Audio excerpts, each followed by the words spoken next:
नमस्कार मांगा प्रेमियों, जानता हूँ मैं इन दिनों बहुत ही ज्यादा भाव को खा रहा हूँ और तुम लोगों के इतने गालियों को खाने के बावजूद भी किसी भी मानवा के नए एपिसोडों को नहीं ला रहा हूँ, जिसके लिए मैं तहे दिल से तुम लोगों से माफी चाहता हूँ। इसीलिए मैं कल डेथ गॉड के नए एपिसोड को ला दूंगा। बाकी काफी सारी बातें हो चुकी है, तो चलो इसे शुरू करते हैं। हमने पिछले एपिसोड में जैसे कि देखा था, डैन और मैक के बीच इंटेंस बैटल चल रही थी। वह बैटल अपने पीक पर पहुंच गई थी और मैक ने डैन को बुरी तरह से पीटा होता है, लेकिन इसके बावजूद भी डैन के चेहरे पर एक अजीब सी मुस्कुराहट थी, इस दर्द और तकलीफ के बीच भी, क्योंकि उसके अंदर की पावर वह जाग रही थी और उसके एक्साइटमेंट में एक नया जुनून का इजाफा हो रहा था। इसी के साथ वह काउंटर अटैक करने के लिए अपने एनर्जी लेवल के आसमान को छू रहा था, लेकिन मुएक ने कुछ ऐसा किया जो किसी ने भी नहीं सोचा था। उसने अपने एनर्जी को कंट्रोल करते हुए डैन से कहा, ठीक है चलो, अब चूंकि 15 मिनट होने ही वाले हैं तो एक चुस्की चाय को पी लेते हैं। डैन जो अपने काउंटर अटैक के लिए पूरी तरह से तैयार था, मुएक के इस कमेंट पर बिल्कुल ही हैरान हो गया था। बीच बैटल में यह चाय की बात, यह एक ऐसा मोमेंट था जहां डैन कुछ भी नहीं समझ पाया। उसके चेहरे पर कंफ्यूजन साफ दिख रहा था,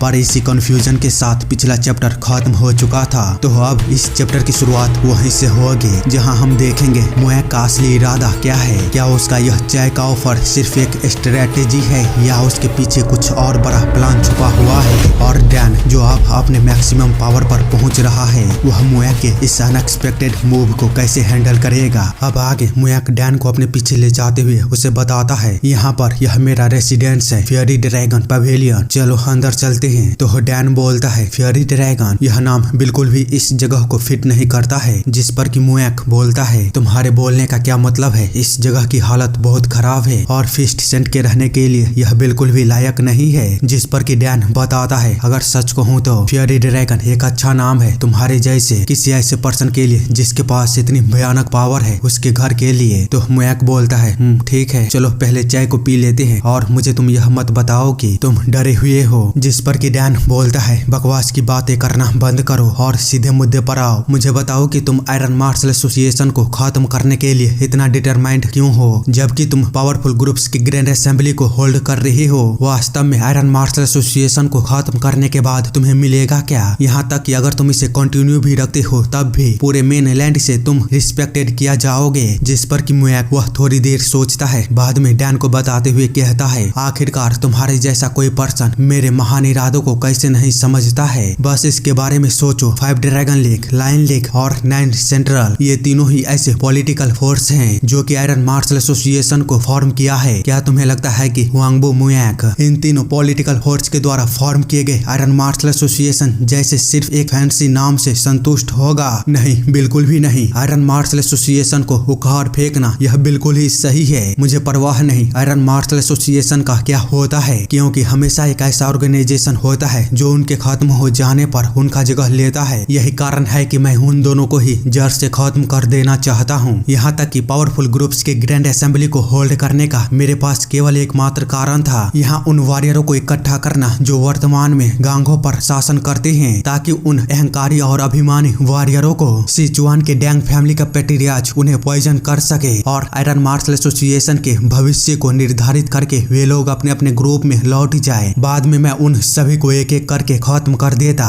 मेरे प्लान के अनुसार उन पर जहर 1 साल बाद पूरी तरह से असर दिखाना शुरू कर देता और वे 72 पॉइजन हो चुके वॉरियर कुछ भी नहीं कर पाते। बस वे ऐसे लोगों के जीवन के लिए भीख मांगते जिनके पास आमतौर पर उनकी आंखों में देखने की हिम्मत भी नहीं है। यहाँ तक कि उनके पास बस खुद को दोष देने के अलावा और कुछ भी नहीं बचा होता। वहीं दूसरे आम मार्शल आर्टिस्ट, वे बस छोटे से स्क्रंड्रल्स हैं जो कि केवल पावरफुल ग्रुप्स के ग्रैंड असेंबली को देखने के लिए आए थे, इसीलिए उन पर अपने पॉइजन का इस्तेमाल करना कोई भी आवश्यक चीज नहीं थी। उन्हें तो निपटाने के लिए 5 ड्रैगन लीग के अंदर आने वाले व्हाइट ड्रैगन ग्रोव ही पर्याप्त था। लेकिन खैर, हालांकि अंत में भले ही एक अनएक्सपेक्टेड वेरिएबल अपीयर हो चुका है, तब भी जब तक कि हमारे पास हेल्थ इमॉर्टल रिवाइव कॉर्प्स रहेंगे, यह कोई भी समस्या नहीं होगी और चीजें स्मूथली चलेगी। पर फिर भी चूंकि चीजें इस तरह बदल चुकी है तो यह भी मेरे लिए ठीक ही है। मुझे अब 1 सालों तक इंतजार नहीं करना पड़ेगा। मेरा समय बच चुका है, इसके लिए तुम्हारा शुक्रिया किंग ऑफ वॉर। अब मैं उन सभी को ही एक साथ मार सकता हूँ। अब सारी चीजें मेरे कंट्रोल में आ चुकी है और मैं दुनिया के टॉप पर खड़ा हो चुका हूँ। तो क्या तुम किंग ऑफ वॉर मेरे साथ हाथ को मिलाना चाहोगे? जो सुनता हुआ डैन उससे बोलता है, अरे यार मैं लगभग सो गया था, मुझे लगा था तुम्हारे पास कोई एक्स्ट्रा ऑर्डिनरी रीजन होगा, लेकिन यह मेरी अपेक्षा से अधिक तुच्छ निकला,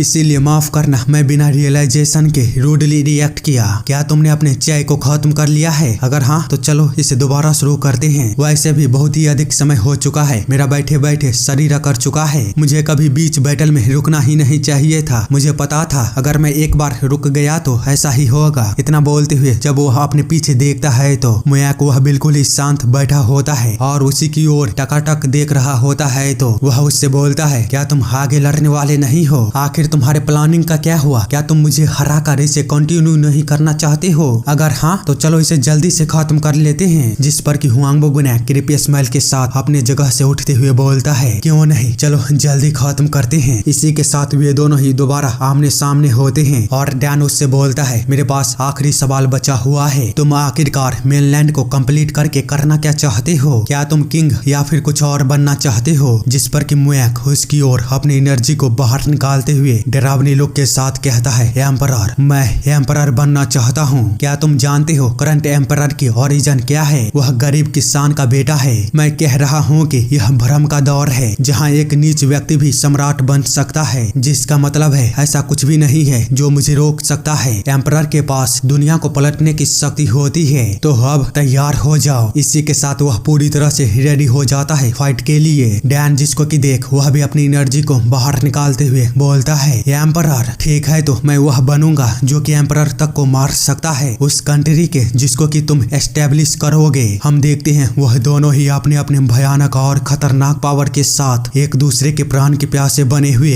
अपने सबसे बड़े दुश्मन को मारने के लिए पूरी तरह से तैयार होता है। और जैसे ही वे दोनों अपने डेविल लुक के साथ एक दूसरे के साथ टकराते हैं तो उसी पल इतने बड़े माउंटेन पर एक खतरनाक ब्लास्ट होता है और वह इंटायर गार्डन पूरी तरह से तबाह हो चुका था। इस तरह के नजारे को दूर से देखता हुआ आइस ब्लॉसम वह बहुत ही ज्यादा घबरा चुकी होती है और उसे मास्टर डैन की चिंता होने लगी हुई होती है। तभी उसके पीछे से जूगे फैमिली का पेट्रियार्च अटैक करते हुए बोलता है, आखिर तुम्हारी हिम्मत कैसे हुई हमारे फाइट के बीच इतना रिलैक्स होकर दूसरी तरफ देखने की? आइस ब्लॉसम जो कि सुनते हुए तुरंत ही उसकी ओर एकदम से ही मुड़ती है और बस थोड़ा सा अपने हाथों को घुमाती है। वही जूगे फैमिली का पेट्रियार्च जो कि हंसते हुए बोल रहा होता है, तुम्हारे लिए इतना घमंडी बन के मरना इतना भी बुरा नहीं है। वो एकदम से ही शांत हो जाता है और डर के मारे उसकी हालत बुरी तरह से खराब हो चुकी होती है, क्योंकि हम देखते हैं आइस ब्लॉसम ने बस एक ही झटके में अपने स्वॉर्ड को उसकी बॉडी के आर पार कर दिया होता है और अंत में बोलती है, चलो आखिरकार अब मैं अंत में रिलैक्स हो सकती हूँ। उसके इतना बोलते ही यह चैप्टर यहीं पर खत्म हो जाती है। पर भाई लोग आप लोगों को क्या लगता है, डैन जिसको कि पता चल चुका है कि मुयाक एम्परर बनना चाहता है, तो अब क्या वो एम्परर किलर बन पाएगा? ये रेवेलरी अब और भी इंटेंस हो गया है क्योंकि दोनों के ही इरादे अपने अपने मकसद के लिए साफ हो चुके हैं। वहीं दूसरी तरफ आइस ब्लॉसम ने भी अपनी पावर को दिखाते हुए जूगे फैमिली के पेट्रियार्च को बस एक ही झटके में खत्म कर दिया है, जो कि अपने आप में ही एक कारनामा है। अगर मुयाक और डैन को छोड़ दिया जाए तो जूगे फैमिली का पेट्रियार्च वो पूरे 5 ड्रैगन लीग में तीसरे नंबर पर आता है, पर फिर भी उसे इस तरह मारना आइस ब्लॉसम की असली पावर को दिखाती है। तो अब सवाल यह है कि अब जब कि मुयाक और डैन के बीच पुरानी दुश्मनी इतनी इंटेंस हो गई है और आइस ब्लॉसम ने भी अपने पावर का प्रदर्शन कर दिया है, तो अब आगे क्या होगा? क्या डैन सच में एम्परर किलर बनकर मुयाक के सपने को चकनाचूर कर देगा या फिर मुयाक अपनी कनिंग स्ट्रेटेजी से सबको दोबारा हैरान कर देगा? और आइस ब्लॉसम जो कि इतना पावरफुल बन चुकी है वह आगे क्या करेगी या फिर वह इस बैटल के बीच अपना अलग ही रूप दिखाएगी? दोस्तों यह बैटल बहुत ही ज्यादा खतरनाक होता जा रहा है, यहाँ तक कि अंदाजा भी लगाना बहुत ही ज्यादा कठिन हो चुका है अगले चैप्टर में क्या होगा। तो इसीलिए बने रहिए और देखिए कैसे यह टकराव अपने अंजाम तक पहुँचता है। आपकी क्या राय है कमेंट में जरूर बताइए और अगले चैप्टर मिस मत करना क्योंकि असली मजा तो अब आएगा। मिलते हैं अगले चैप्टर के साथ, तब तक के लिए सब अपना ध्यान रखिए।